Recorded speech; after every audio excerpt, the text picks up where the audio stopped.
Okay, last example. So here, we're not given a graph, but we're sort of given a description of this ellipse.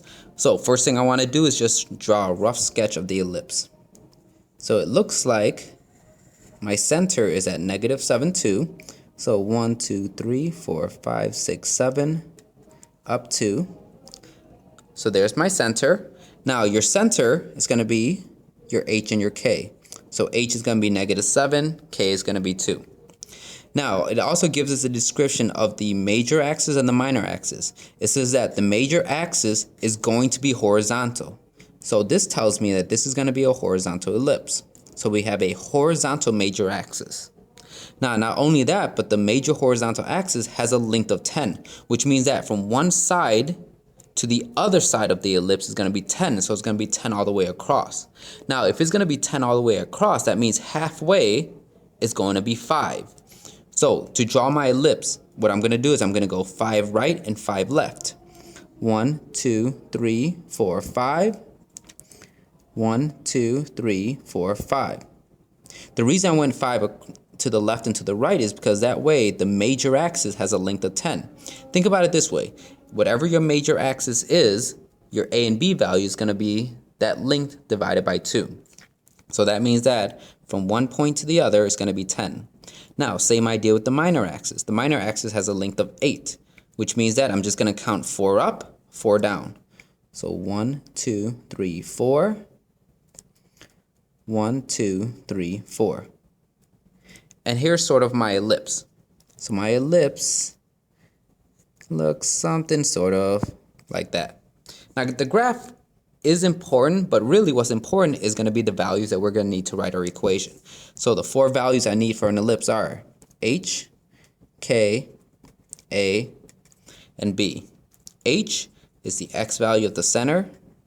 K is the y value of the center. A is the distance from the center to the major vertex. In this case, it's going to be 5. Because remember, the major axis is 10 all the way across, which means 5 has to be the distance from the center outwards. Your B value is from the center to the co-vertex. The minor axis with 8, so that means that your B value has to be 4.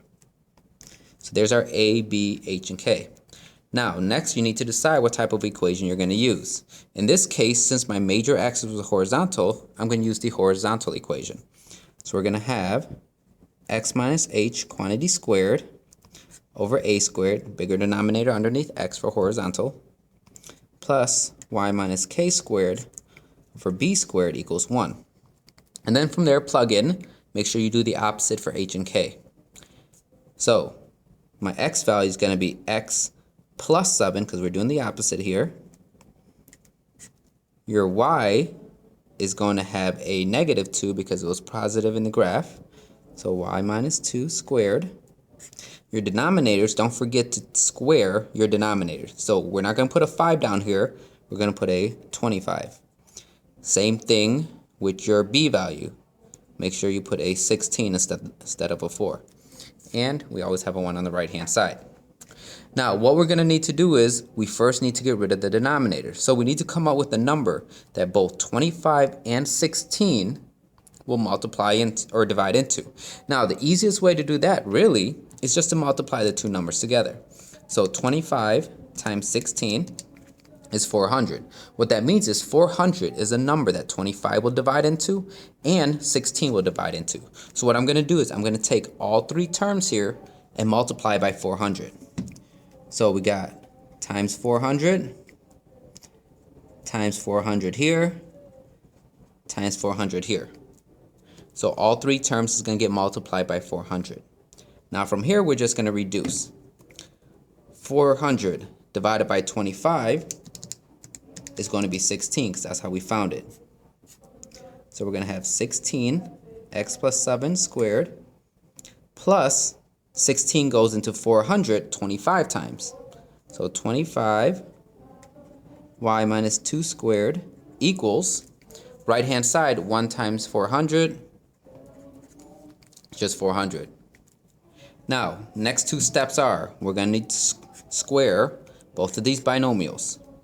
So we're going to have 16 x squared plus 14x plus 49 using the square binomial pattern plus 25 y squared minus 4y plus 4 equals 400.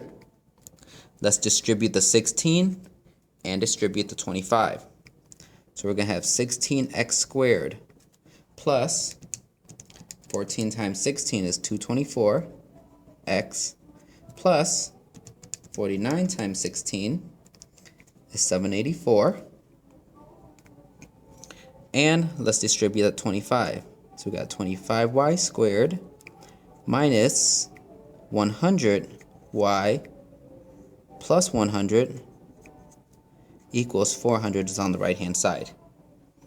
And the final thing I'm going to do is arrange it so that my x squareds come first, and I'm going to move this 400 to the left hand side.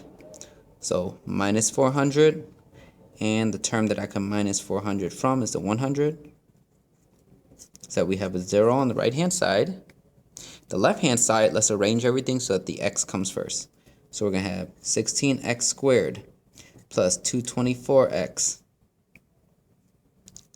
plus the 25y squared minus 100y. And there's some terms that we could actually combine. We have this 784, we have this 100, and we have that negative 400 that we moved over. So we have 784 plus the 100. These were there from when we did the distribution. And let's subtract the 400, which is the term that we moved over from the right hand side. So we end up with 484. So plus 484. And there is our ellipse in quadratic form.